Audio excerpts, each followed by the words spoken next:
Bonjour, bienvenue pour une nouvelle vidéo. Cette fois-ci, vous présenter deux figurines de la collection Dragon Ball avec le personnage de Mei et de Shu. Alors, à chaque fois, je me rappelle plus du nom du petit chien. Je sais pas ce que c'est, un petit renard, tout ça et tout, ninja. Voilà, donc c'est les deux acolytes de Pilaf. Pilaf, je me rappelle bien le prénom parce que bon, c'était lui un petit peu le maître de la meute.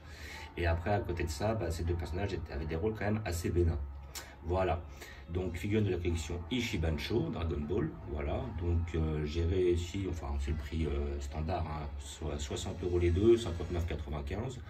Donc bon, à l'origine je comptais pas les prendre, même le Pilaf, mais bon après, vu le prix, je me suis dit c'est dommage de ne pas avoir les trois en même temps, ça fait 90 € les trois, c'est quand même une certaine somme, mais il faut avouer que vu les prix maintenant des figurines, surtout dans la collection Ichiban Sho, ou même Ichiban Kuji, vous ne pouvez pas les acheter, mais bon, elles se revendent quand même assez cher. Les Ichiban Sho, bon, on tourne vers des 70, 80, 60, des fois même plus, hein, des fois ça se revend même plus cher, 90 ça peut monter. Donc des figurines de la collection Ichiban Sho à 30 €, 35 €, même celle-là 30 € si on les divise en deux, ça reste quand même assez correct. Voilà, donc comme je l'ai déjà dit, c'est des figurines, je les ai déjà ouvertes, donc ne vous étonnez pas si je ne suis pas muni du couteau pour les ouvrir, c'est parce que j'ai déjà ouvert pour voir la marchandise. Voilà, donc le Pilaf, j'ai fait une vidéo précédemment, donc vous l'avez vu, en principe, c'est à regarder la vidéo. Et là, je vais prendre les deux acolytes qui vont avec, comme ça fera un petit peu le trio de choc. Sur une commande, j'ai fait la commande pour le Piccolo Daimao. J'aurais pu l'acheter en magasin, mais bon, vu que j'avais déjà fait la commande, autant l'attendre. Voilà, donc Daimao, Piccolo étant un des méchants les plus importants de l'histoire. Après, donc dans Dragon Ball, il y a trois méchants principaux, on va dire. Il y a Pilaf, effectivement, si on peut dire que c'est un méchant. Après, il y a Tao Pai Pai qui a donné du fil à retordre à Goku. Et après, il y avait le Piccolo Daimao qui, effectivement, a donné beaucoup de fil à retordre à Goku. Donc, c'est les trois personnages principaux. C'est pour ça que je tiens à les avoir. Comme ça, mon arc Dragon Ball sera plus ou moins fini, étant donné que j'ai déjà pas mal de personnages à côté. Voilà. Donc, une boîte assez basique. Voilà. Rien à redire. Hein, voilà, figurine. Enfin, figurine. Boîte de la collection Ichiban, voilà, rien de précis. Bon, c'est vrai que pendant un moment, les Ichiban Sho, même les Ichiban Kuji, les avec des boîtes transparentes où on pouvait voir au travers. Voilà, je crois que ça me l'avait fait pour le Broly que j'avais pris, mais ça date d'il y a une dizaine d'années. Maintenant, ils sont passés sur ce design-là. Voilà, c'est pas mal. Voilà, rien à redire de plus. Allez, hop, on va regarder. Ensemble, moi je les ai déjà vus, je sais que je suis satisfait. Donc là, on a le personnage de Mei en une pièce. Et de l'autre côté, vous avez le personnage de Shu, lui aussi en une pièce. Et de souvenir, je n'ai pas vu de socle sur ces figurines, ce qui est bizarre. Généralement, ils mettent tout le temps un socle. Alors ici, j'ai un socle pour le personnage de Mei. Mais le personnage de Mei tient tout seul. Voilà. Étant donné qu'on a la chance de ne pas avoir les tremblements de terre chez nous, voilà, là vous avez le socle, mais je ne vais pas le sortir, ça ne me sert pas à grand chose. Un socle qui est, si on doit trouver quelque chose à dire, il est discret. C'est ça qui est bien. Et donc visiblement, je crois que j'ai pas l'air d'en avoir du côté de Shu. Shu n'en a pas. Voilà, il n'a pas de socle. Voilà. Ce qui n'est pas nécessaire d'ailleurs. Voilà. Et puis après, bon, sur la vidéo précédente, sur le Pilaf aussi, je ne l'ai pas sorti, mais il y avait aussi un socle. Donc, bon, j'ai oublié de le dire, mais bon, voilà. Vous avez quand même un socle avec le petit Pilaf. Mais bon, Pilaf tient bien tout seul, donc je ne l'utilise pas.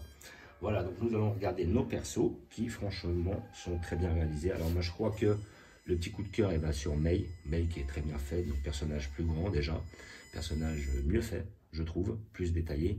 Et à côté de ça, je trouve que justement, il est moins raté. Il y a plus de finition sur ce personnage-là.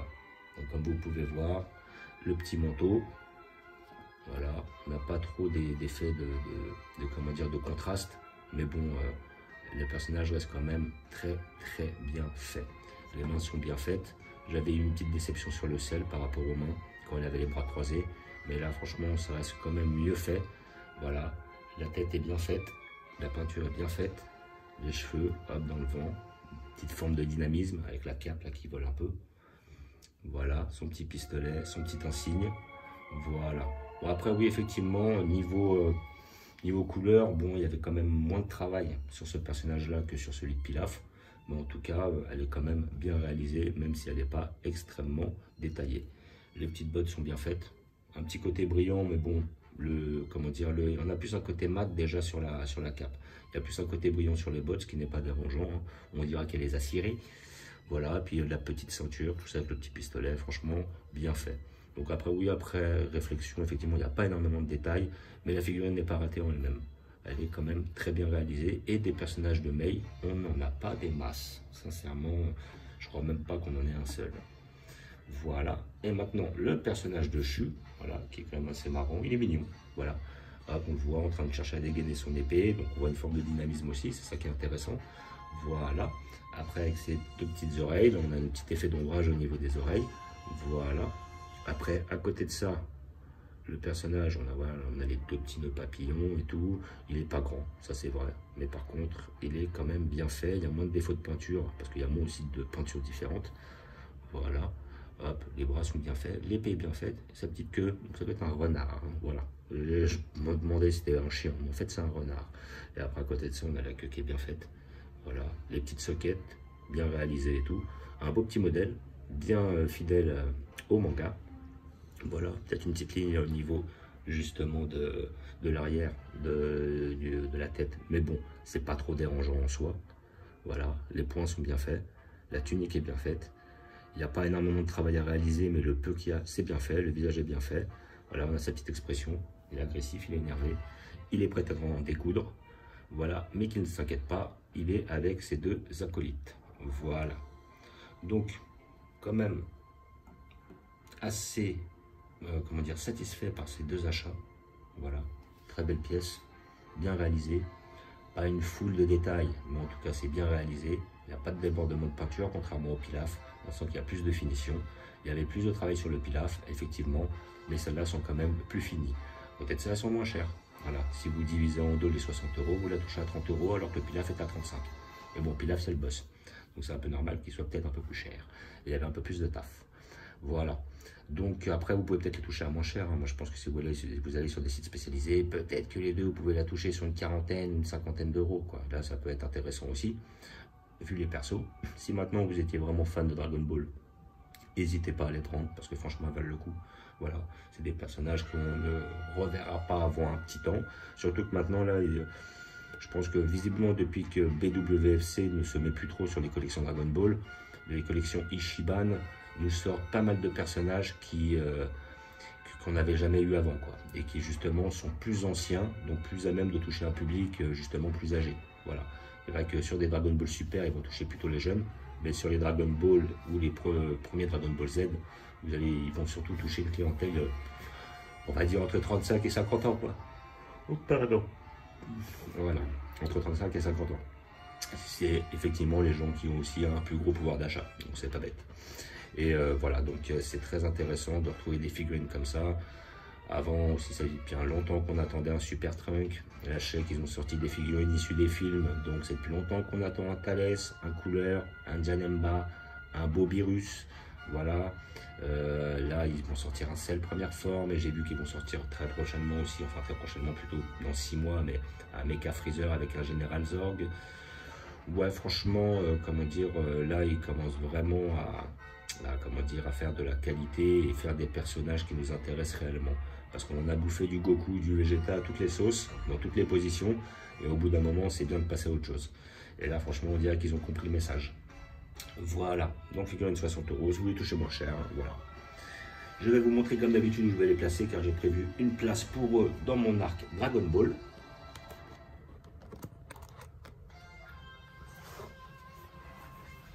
Hop. Donc je vais les mettre juste derrière mon pilaf. Voilà, et de une, juste à côté du Tao Pai Pai. Et là on va mettre notre chou. Voilà, de façon à ce qu'il ne cache pas les autres. Et voilà, nous avons notre trio de choc. Voilà, avec Pilaf, son ami Chou et Mei. Et les tailles sont bien respectées. Ils sont proportionnels. Voilà, j'ai vu aussi que sur une autre collection, il y avait sorti le C19, le C20 et tous les cyborgs. C19 et C20, c'est deux figurines qui me manquent. Par contre, elles sont excessivement chères, donc c'est pour ça que je les ai pas prises. Mais à côté de ça, comment dire, j'ai vu que le C19, au niveau des tailles, c'était pas très respecté. C19 fait la taille de C16, il y a des choses que je comprends pas là. Là, par contre, c'est un gros dommage. Ils sont un peu foirés sur les échelles. Mais bon. Voilà, donc là, on a toute la troupe de choc. Suivi de derrière par Tao Pai Pai. Et là, on est 100% dans l'arc Dragon Ball. Voilà.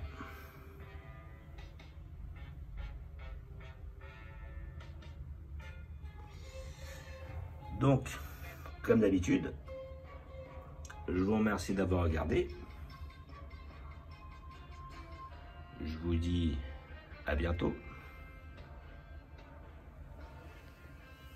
N'hésitez pas à vous abonner ou à mettre des pouces.